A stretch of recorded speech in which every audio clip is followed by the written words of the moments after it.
afternoon. Welcome to another episode of Book Drops. I am Don Boozer, the manager of the literature department and the coordinator for the Ohio Center for the Book.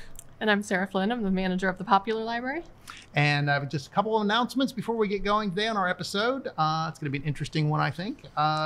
So some upcoming author events hosted by the Cleveland Public Library include Ohio author Pete Beatty is going to be talking about his book Cuyahoga this Saturday, May 14th at the library's Carnegie West branch at 11 a.m. And of course, Mr. Beatty will read from his novel. He'll answer some questions and talk about his inspirations and highlight some neighborhood landmarks that appear in the novel. Also, on Saturday, May 21st, the library is going to host a live virtual event with Anita Hill, who, among other topics, I'm sure, will be talking about her recent book, Believing, Our 30-Year Journey to End Gender Violence. And you can register for both those events at cpl.org.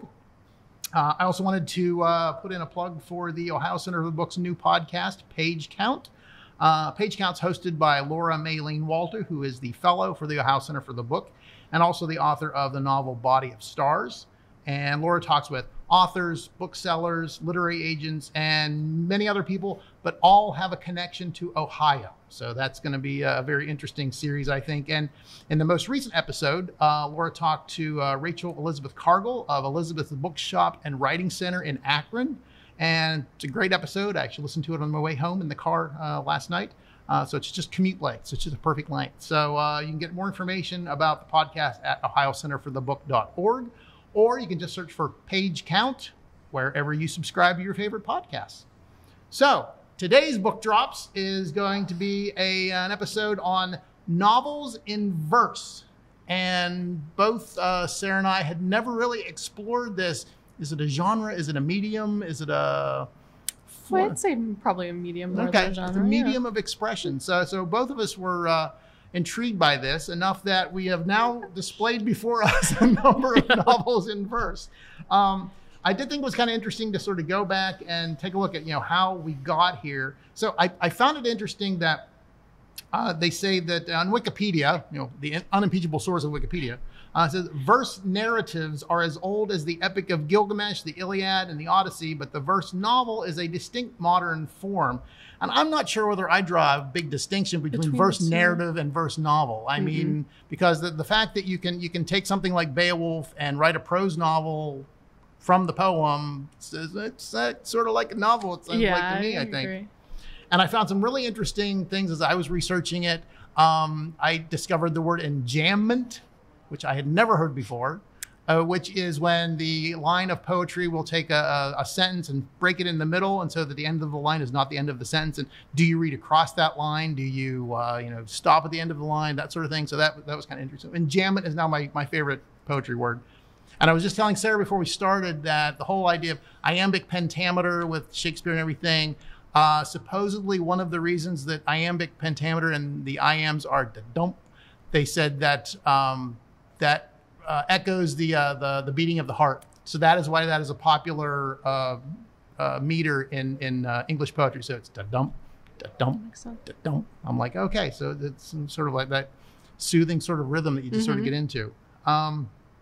So the history, as far as I'm concerned, for novels in verse, goes the whole way back to the Iliad. So we have the thing that gets me about this too is that it's another thing. Whenever I was talking to Reggie about linguistics and language and stuff, it's really the power of language and that rhythm and that cadence and everything that you really don't get with prose. I mean, you get a little bit, but man, you start reading a poem and it's like, oh yeah, I get it now. You can really evoke something with that rhythm. And going as far back as the Iliad, I mean, and I think I've done this before, but it's main and ayer, theya, pele, ado, akileos, and it's that whole thing there. But if you can get that rhythm going in an English translation for something that's in another language, I think you really have something too. And so that is, basically we go back the whole way to the rage of Achilles, sing it now, goddess, sing through me, the deadly rage that caused the Achaeans such grief and hurled down to Hades the souls of so many fighters. So that's, and the thing that gets me about poets who do that sort of thing too, who either translate or do original poetry is, that's hard. To maintain that for this amount of stuff is really something. And I thought it was interesting too that was something like that, from what I understand, is that there were things like really, sort of trademark phrases that they could stick in whenever they needed the meter to like fit the meter. So that's why Achilles is always swift-footed Achilles, because it's like, well, I need another meter here, so I'll stick in swift-footed to like fill up my meter and stuff. So I was like, okay, that's kind of interesting. And I think too that going back to, I mean, these things were back, in the day that they were, epics, and they were, traditional memory and history and all this sort of thing. And it was a way to sort of remember things. And I think that, and we'll get into this with some of our other more recent books too, but in something like Beowulf, I mean, you have like, it's action. I mean, there's actually action going on, and you can see somebody in a mead hall, reciting this thing, and everybody's on the edge of their benches going, really? Yeah. So, and I thought that I pulled out one thing from Beowulf that I just want to read real quick to just give an idea of what we're talking with the history here. And this is Seamus Heaney's famous English translation. I listened to this, at least part of this, in the audiobook version, and it sounds like a novel. It's like the way that he reads it, it is, and it's one of those things too where you can get the poet to read their actual work, then they know how it's supposed to be done. Yeah, exactly. But this is just the beginning of Beowulf's fight with Grendel, and it's mighty. And one thing with Old English verses, it didn't rhyme, but it used alliteration. So the first letter of the words sort of carries that rhythm through. So it's like mighty and canny. Higelac's kinsman was keenly watching for the first move the monster would make, nor did the creature keep him waiting, but struck suddenly and started in. He grabbed and mauled a man on his bench, bit into his bone lappings, bolted down his blood, and gorged on him in lumps, leaving the body utterly lifeless, eaten up hand and foot. Venturing closer, his talon was raised to attack Beowulf where he lay on the bed. He was bearing in with open claw when the alert hero's comeback and armlock forestalled him utterly. So, I mean, we're talking some action-packed stuff there. So I think it's really interesting. And we go back to the Iliad is literally almost 3,000 years old. Beowulf was from the 700s. We moved into the English things. Don Juan, I think Don Juan is a famous sort of like a stereotype sort of thing. But that was one of the first English novels in verse. I did not realize that. I didn't know that. So we are talking around the 1819, 1824. And this is one big long poem. And Eugene Onegin by Alexander Pushkin is also a novel in verse. Did not realize that either. All of you people out there are going, why didn't you know that? Well, there's only so many things, only so much time you have. So, but this one is actually translated from the Russian by Vladimir Nabokov. So Nabokov translated from the Russian. So, I mean, it has a long tradition. So I think it's really interesting to sort of, look at those as different media, just a different way to tell a story. And like I said, I think that rhythm and language really comes through in some of these that we're going to talk about. So why don't you share one of the ones that you discovered on our little Odyssey here? Speaking of the Odyssey. Let's see. I think I'm going to start with, it's actually difficult to decide what to start with. And I should say it wasn't just a matter of novelty. It was like, oh, this is intriguing. This is like pulling me in too. So yeah. I'm just going through and like picking out passages.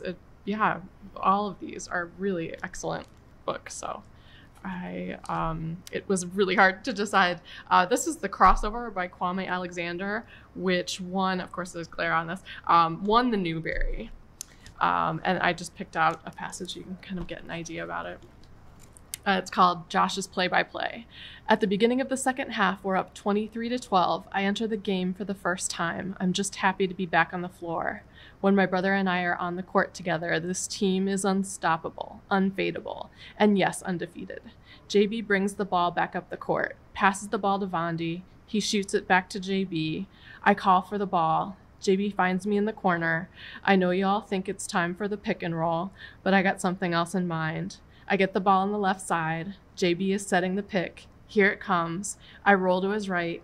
The double team is on me, leaving JB free. He's got his hands in the air, looking for the dish from me.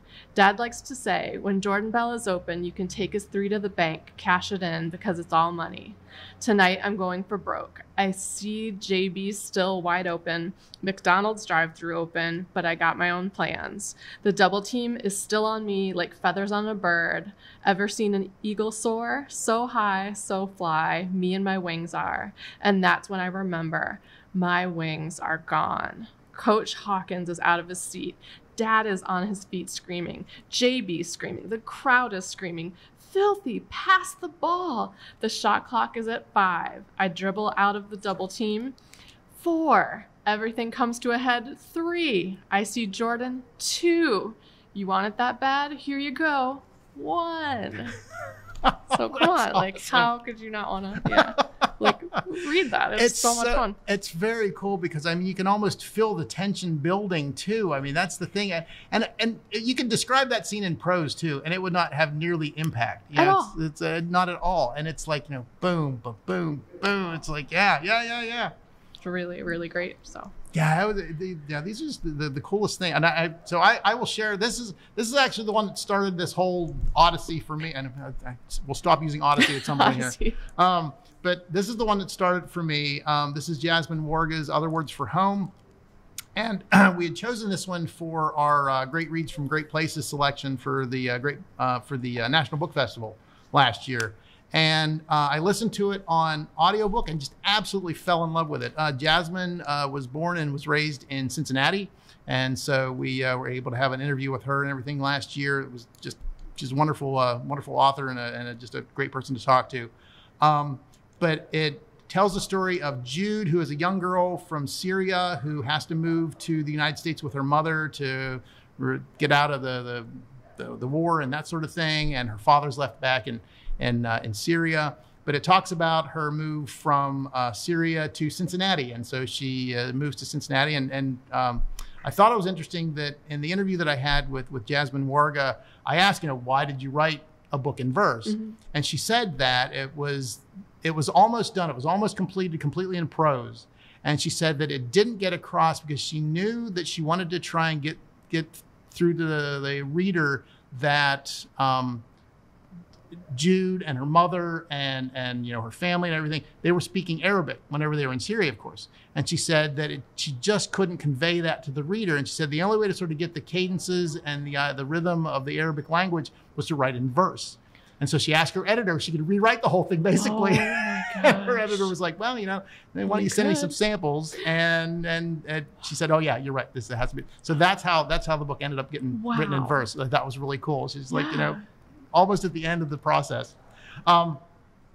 And it's very poignant. And this the selection here is whenever Jude and her mother have finally landed in Cincinnati, they've gotten through customs, and they are finally safe in the United States and ready to see Jude's uncle is going to meet them in Cincinnati.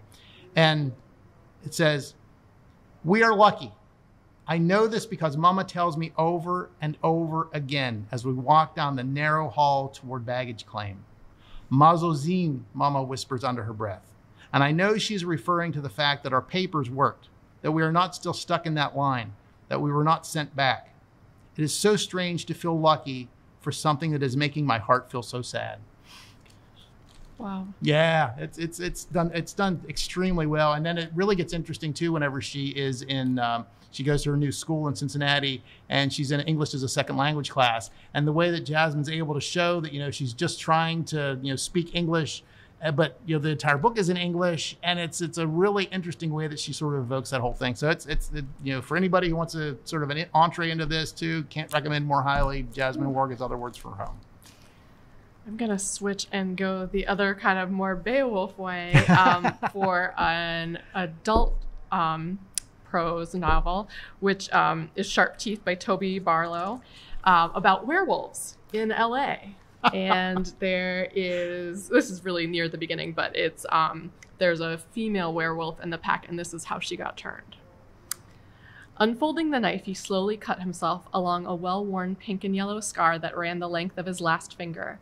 The knife cut through the lines of quieter fortunes. She shook her head, leaned back wary, a little nervous. Gently, he took her by the wrist and paused for a moment until a glint of confidence returned to her eyes. Then he cut into the small piece of fat beneath her thumb and pressed his bleeding palm against hers. "It's okay. It's for you," he said, wrapping the tape and binding their hands together. She looked into his eyes now, watching as his pupils dilated wide. She looked down to where blood flowed across the kitchen table, a red line coolly sliding across the tile. 3 beats of the heart later, it hit her. What followed was messy. The quick spasm, the doubling over while her stomach clenched and heaved. White bombs exploded through her muscles. Adrenaline and heat flooded her system. She felt the red rush to her cheeks. A piercing shriek shook the windows, and she passed out. She woke up with sleeping pack lying all around her like waves in a strange ocean. She wondered how many days she had missed as the sun slipped down again behind the hills.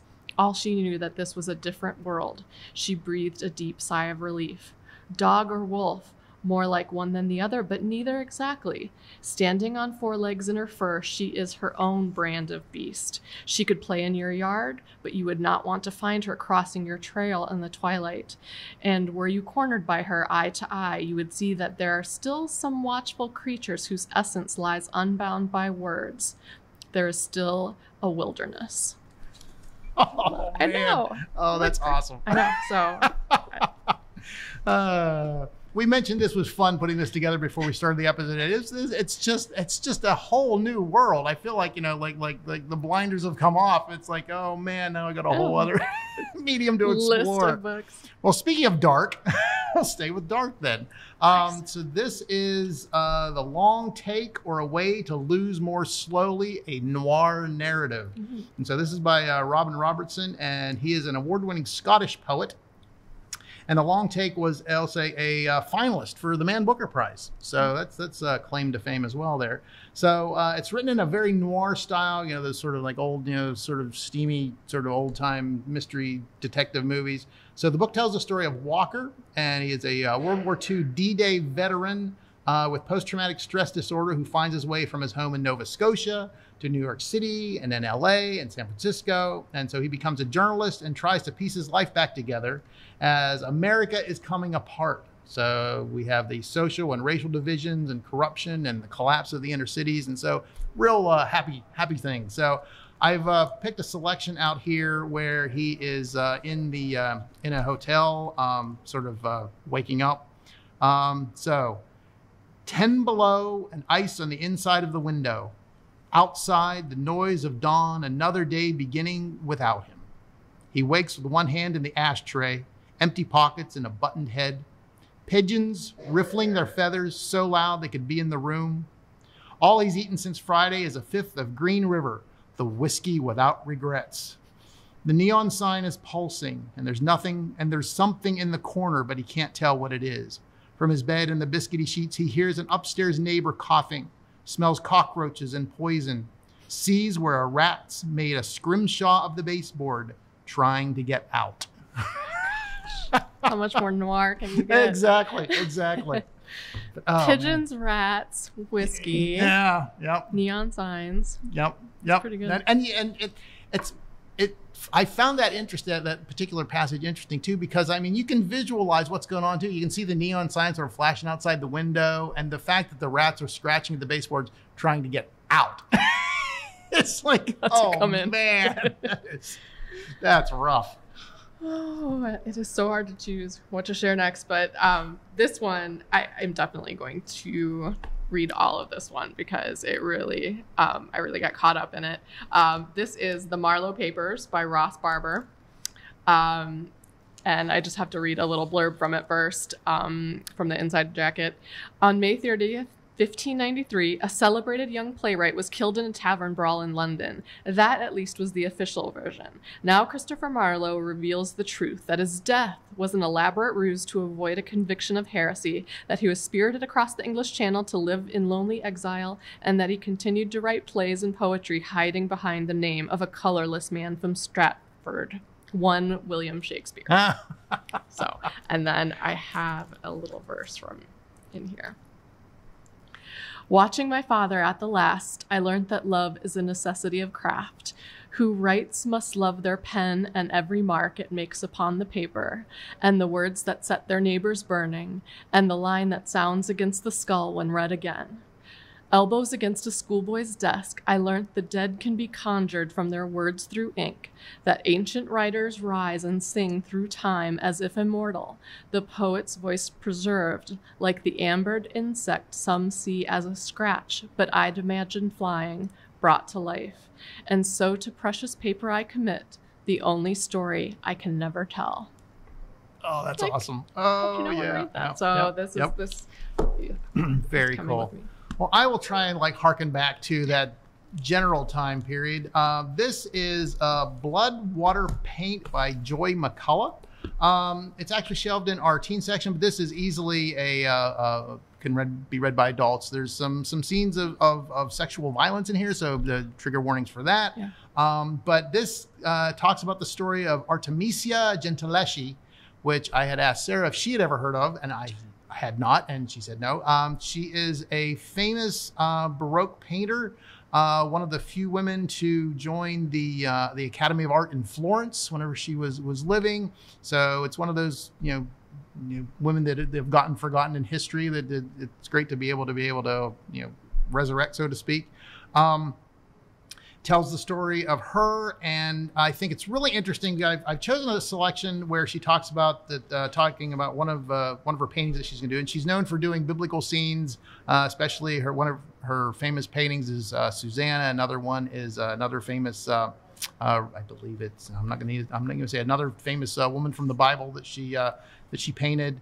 But I think it's really interesting that the way that, if you can see this. You can sort of see that. So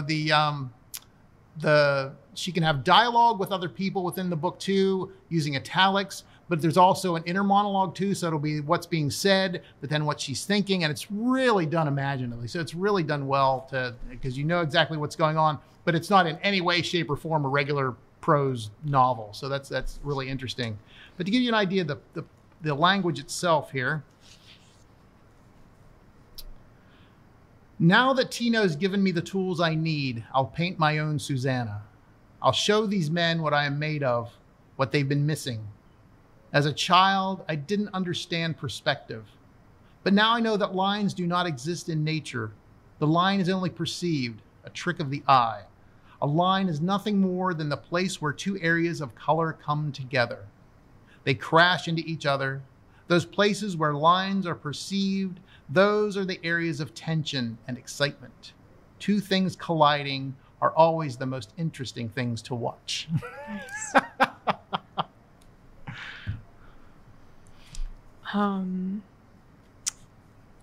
I have another young adult one, and I did want to say we were talking about Anisha. Yes, exactly. We need to bring Jeffries, that up. Yes, exactly. Youth Services helped us both. Yes, indeed. With this, so she helped me pick out some of my books, and you were up talking to her too. Yes, whenever I was helping, whenever I was needing help finding the books on the shelf, I was talking to Anisha. Anisha Jeffries is our young adult and children's literature expert in the library. Yeah. And she brought up the points that I thought was really interesting, that both Sarah and I noticed that there's a lot of middle school and young adult books written in verse. There's just a whole load of them. And so I mentioned this to Anisha, and she said that the verse novels are a way to pull in younger readers who are used to listening to songs, and that makes a lot of sense because they listen to the lyrics, and you have that lyrical language that is in the books too that sort of pull them in. So not a lot of words, so people aren't kids aren't scared of reading them because they're in full pages of lists. But it's I thought it was also interesting that she said that the trend for verse novels seems to have started with the Deaf Poetry Jam in the early 2000s and the whole spoken word poetry movement in general. Oh. So it was a way to sort of put that on the page and to draw in readers that way that I thought was really interesting. And she likes to use novels in verse as the way to get reluctant readers interested in reading because it's not overwhelming. So I thought that was a really interesting perspective to say, because both of us were like, what is this? I mean, there's so many, and it's like, oh, now it all makes sense. So thank you, Anisha, for the insights. We appreciate that. Definitely.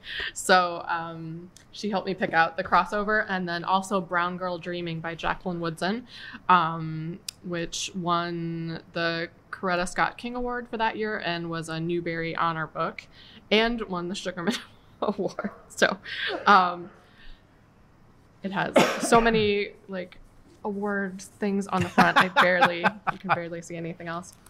And Jacqueline Woodson is also from Ohio, yeah, so born in Columbus. The Woodsons of Ohio. My father's family can trace their history back to Thomas Woodson of Chillicothe, said to be the first son of Thomas Jefferson and Sally Hemings. Some say this isn't so, but the Woodsons of Ohio know what the Woodsons coming before them left behind, in Bibles, in stories, in history coming down through time. So ask any Woodson why you can't go down the Woodson line without finding doctors and lawyers and teachers, athletes and scholars and people in government, they'll say. We had a head start, they'll say. Thomas Woodson expected the best of us. They'll lean back, lace their fingers across their chests, smile a smile that's older than time, say, well, it all started back before Thomas Jefferson Woodson of Chillicothe, and they'll begin to tell our long, long story. Very cool. Yeah. Wow. So we've had several Ohio authors today in our selections as well. So I did want to bring up, so we're getting towards get a few more in. I thought it was interesting since I brought up the Iliad at the beginning. This is Homeros by Derek Walcott. Derek Walcott is a Nobel Prize winning poet from St. Lucia in the Caribbean, in the West Indies. And this is actually sort of a retelling or the echoing back to those earlier poetic traditions. And Omeros is actually the Greek name of Homer. So that's how it was written in ancient Greek. But the book is set in Walcott's native St. Lucia. But it bounces around from place to place and time to time. So it's a real tour de force. There's several plot lines that are in here. And there's one being the rivalry between the fisherman named Achille and Hector and their love for a maid named Helen. So we have all those echoes of the Iliad and all that ancient poetry come from 3,000 years ago coming through and reimagined by Derek Walcott.